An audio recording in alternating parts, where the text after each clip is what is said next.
Selamat bertemu kembali bersama saya Pastor Hamjani Simbolon dalam Renungan Harian Rabu 23 Juli 2025 pada hari biasa pekan ke-16. Hari ini kita merenungkan Injil Matius bab 13 ayat 1 sampai dengan ayat 9. Mari kita dengarkan. Tuhan bersamamu. Inilah Injil Yesus Kristus menurut Matius. Pada hari itu, keluarlah Yesus dari rumah itu dan duduk di tepi danau. Maka datanglah orang banyak berbondong-bondong lalu mengerumuni dia, sehingga ia naik ke perahu dan duduk di situ, sedangkan orang banyak semuanya berdiri di pantai. Dan ia mengucapkan banyak hal dalam perumpamaan kepada mereka. Katanya, adalah seorang penabur keluar untuk menabur. Pada waktu ia menabur, sebagian benih itu jatuh di pinggir jalan, lalu datanglah burung dan memakannya sampai habis. Sebagian jatuh di tanah yang berbatu-batu, yang tidak banyak tanahnya. Lalu benih itu pun segera tumbuh karena tanahnya tipis. Tetapi sesudah matahari terbit, layulah ia dan menjadi kering karena tidak berakar. Sebagian lagi jatuh di tengah semak duri, lalu makin besarlah semak itu dan menghimpitnya sampai mati. Dan sebagian jatuh di tanah yang baik, lalu berbuah. Ada yang 100 kali lipat, ada yang 60 kali lipat, ada yang 30 kali lipat. Siapa bertelinga, hendaklah ia mendengar. Demikianlah sabda Tuhan. Terpujilah Kristus. Bapak, Ibu, dan saudara-saudari yang dikasihi Tuhan, pernah dikisahkan bahwa suatu hari seorang guru agama memberi tugas sederhana kepada para muridnya dengan berkata, tanamlah benih ini di pot kecil di rumah kalian dan rawatlah selama 30 hari.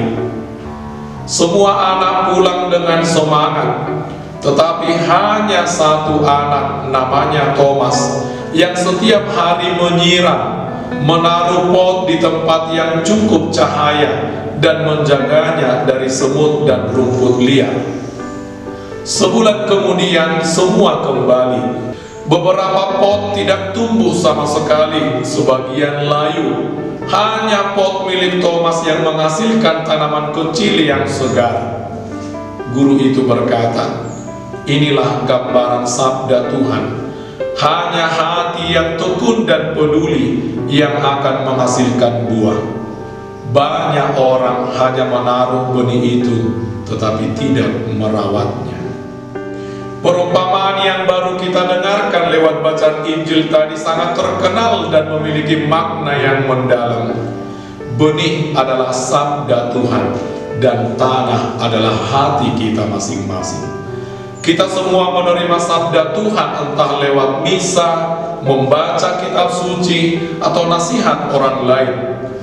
Tapi pertanyaannya adalah, di mana benih itu jatuh dalam hidup kita?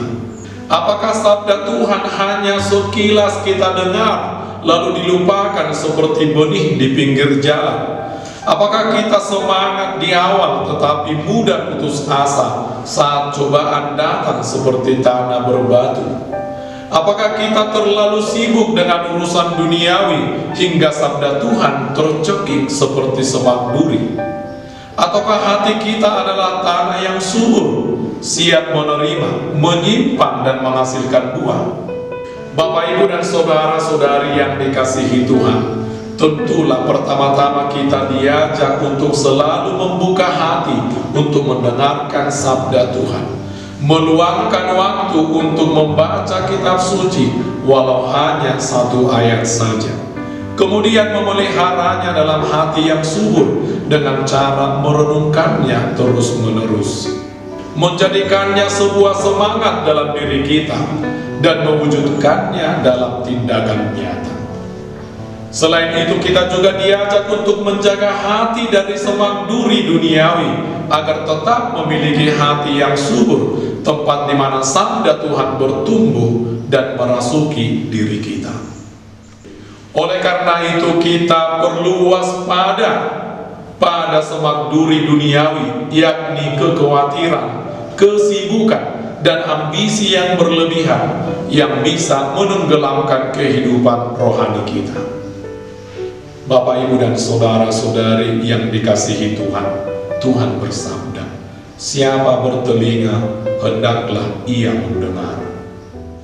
Tuhan meminta kita untuk tidak membiarkan sabda Tuhan itu berlalu begitu saja, atau singgah sebentar saja, atau dihimpit oleh semak duri duniawi, melainkan membiarkannya tumbuh subur dalam hati kita dan berbuah dalam tindakan kita. Semoga Tuhan memberkati kita semua. Amin.